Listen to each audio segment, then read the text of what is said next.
Hi everyone, my name is Rohit Lal and today I will be presenting my paper on ScoopNet 6DOF pose estimation pipeline for origami inspired worm robots.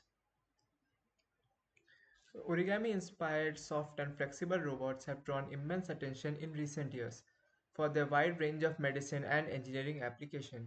While the ability of shape morphing presents a significant advantage, the pose estimation technique for non-rigid body is still unexplored. Our main aim is to come up with a method that is able to estimate the pose, that is translation and rotation vector, with respect to camera frame for non-rigid origami robots by just using RGB image. In the video you can see an example of origami motion. Here the main goal is to estimate the pose of the robot at every time instant. However, in the video the motion is restricted to only 2D plane, but our goal is to track pose even if the motion is in 3D space.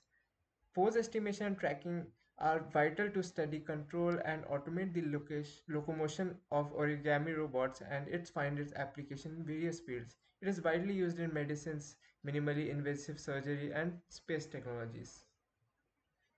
Now, since we know the usefulness of origami robots, we need to see what are the challenges one faces while tracking of these robots. One simple method would be to use lot of pose labeled images and train a learning based method to learn pose of an object. However, annotating such large quantities of images will require a lot of effort and is practically not possible. To solve this, we try to leverage synthetic dataset which can be generated in huge quantity and formulate a method to bridge the gap between simulated and real world. The second problem is the availability of depth images. Many existing pose estimation method uses depth information to get the pose.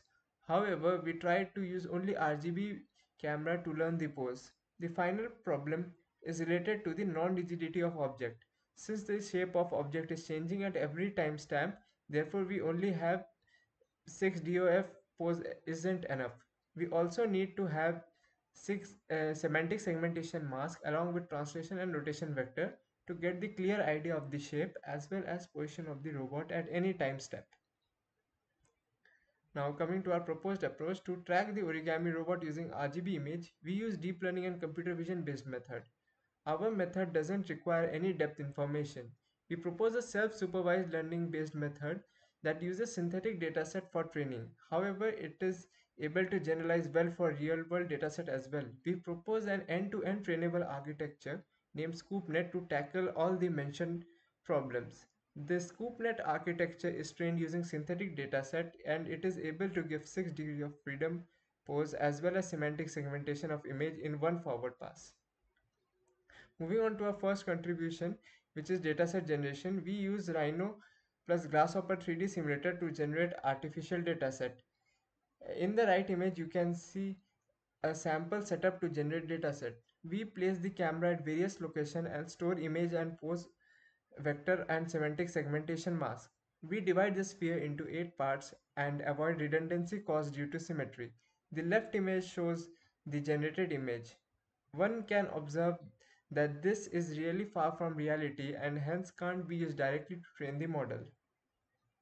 To reduce the domain gap between the simulated and real images, we try methods based on domain randomization of images. With domain randomization, we are able to create variety of simulated environments with randomized properties and train a model that work across all of them. Likely, this model can adapt to real-world environment as well as real system is expected to be one of the sample, that is redistribution of the training variation.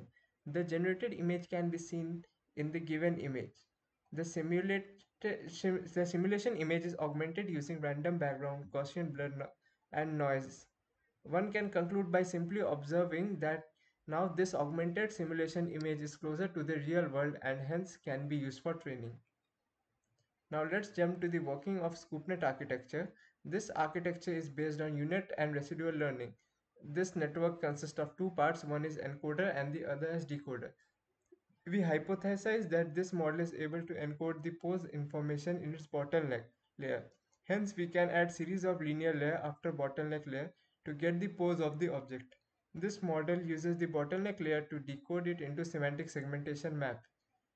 The loss function used to train model is combination of dice loss for semantic segmentation and MSE loss for 6DOF pose estimation. Here alpha is the weighing term. This loss function is jointly optimized, hence we get the final loss function as the sum of dice loss and MSE loss. Now for quantitative analysis, we compare our method's output to ground truth values. MSE is used for the error in pose and differences dice loss is used in error in semantic segmentation. As you can see that the error is most between the R1, which is the rotation vector. We evaluate our method against different level of occlusion as well. X-axis in the graph you can see that the x-axis denote percent occlusion and y-axis denote error in pose and segmentation. One can observe that our model can handle well up to 20% of occlusion. To evaluate the model's performance in different lighting condition, a constant scalar is multiplied with the image. The value is varied from 0.1 to 2. The multiplication factor of 1 corresponds to no change, whereas multiplication by scalar less than 1 yields darker image and multiplication by scalar greater than 1 yields a brighter image. From the graph, the model performs sufficiently well within the range of scalar 0.75 to 1.2. Now let's see a video demo of our proposed method. The left video shows the input RGB image frame. This frame is passed through ScoopNet, which output both pose and shape of the object. To visualize the estimated pose, it's fed into the simulation. The estimated pose is very close to the real pose. Smoothing has been done for better viewing. The rightmost image shows the semantic segmentation map obtained.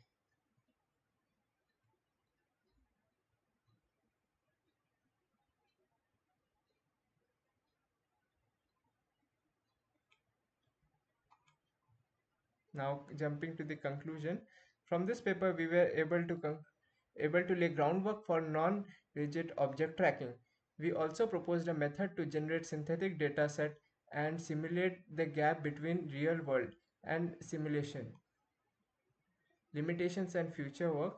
So the limitation of the work is majorly related to the computational cost. The inference timing is slow and requires a lot of computation power. However, pruning techniques can be used to solve this problem. The amount of dataset to be generated depends upon the use case and remains a very important hyperparameter which needs to be carefully designed. This also limits the scalability of our method to some extent. Since we can generate a very large number of data, this will impose additional constraint on training time and model convergence. So here are some important references used in paper. Thank you for your time.